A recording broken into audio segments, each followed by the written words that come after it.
Hey everyone, it's Christopher here, Mono County Library Director and co-host of the Oxygen Starved podcast. I'm back with another Book Talk Friday where I'm going to chat up a couple of great books you can get from your Mono County libraries, one old and one new. Let's dive in with the new. The Louvre, The Many Lives of the World's Most Famous Museum by the art critic James Gardner. This book came out last year. I loved it.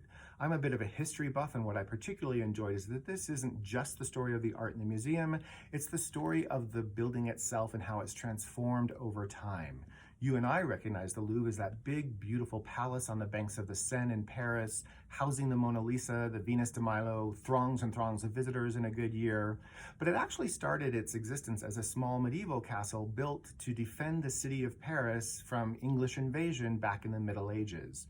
Over the centuries, kings started to use it more, and in fits and starts, it morphed into a beautiful Renaissance palace and in fact became the seat of the kings of France right up until Louis XIV up and moved the whole shebang to Versailles in the late 1600s.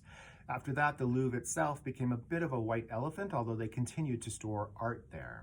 It didn't take on its new lease in life really until the French Revolution. So picture this. It's 1793. You've been invited to come watch revolutionaries lop the heads off aristocrats with their newfangled guillotine. And then afterwards, maybe go up the street a few blocks where they've thrown open the doors to this former royal palace. And for the first time, you yourself can go in and see those countless priceless works of art that kings have collected over the centuries. That was its new role, and it survived in that role through multiple revolutions and 2 world wars, of course. One thing I enjoyed learning about this building is that much of what we see today wasn't actually constructed until the mid-1800s, the 1850s, 1860s, under the Second Empire, an empire which, of course, was brought down by revolution. And in fact, the remaining royal palace portion of the complex, the Tuileries, was burned down in 1871 and never rebuilt. Today, you can, if you're lucky, go into the Louvre and work your way down into those lower levels and still see the original foundations of that original medieval castle and get a sense of the drama that this building has hosted and witnessed over the centuries.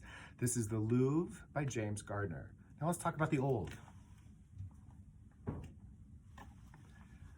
The Library Book by Susan Orlean. I know what some of you are saying, this book isn't that old. It's slightly older than the Louvre book, so it counts.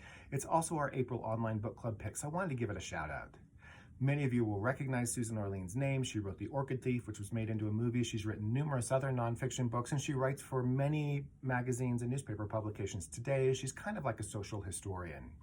In the library book, she explores the fire that ravaged part of the Central Library in Los Angeles back in 1986. Now, that was a big story at the time, but it was quickly overshadowed by the explosion at Chernobyl in the Soviet Union, and it wiped the story off the front pages of many newspapers across the country, but not in Los Angeles. Los Angelinos saw this happened to their civic monument, and they embarked on a citywide effort to save and rebuild the library after the fire. I'm not going to say a whole lot more about it because I'd rather you read the book yourself and join us for the discussion in April. I will tell you this is a very well-researched and well-presented story about the history of libraries, particularly the Los Angeles Public Library, the people who used to work and run that library. I will tell you, if you think I'm eccentric, I don't hold a candle to some of the first directors of Los Angeles Public Library. It's also the story of a community that comes together in crisis, which is something we can all relate to these days. Now, I've been in libraries a long time. I know that there's a lot of love out there for libraries, even from people who don't really use them, and it's for a variety of reasons. Many cases, it's we remember that children's librarian we had when we were kids who introduced us to a book for a first time that we still love and read to our own kids and grandkids today. Or maybe that children's librarian was the first person who treated us as our own individual and not just as a daughter or a son or a kid in the class. Sometimes it was that magic of serendipity, of browsing the shelves in a library and finding that unexpected book that you enjoy, which happens in small libraries too. And sometimes it's the building itself, which is partly the case with that iconic early 20th century Central Library in the city of Los Angeles, which has, I think, one of the most beautiful interior civic spaces in the country.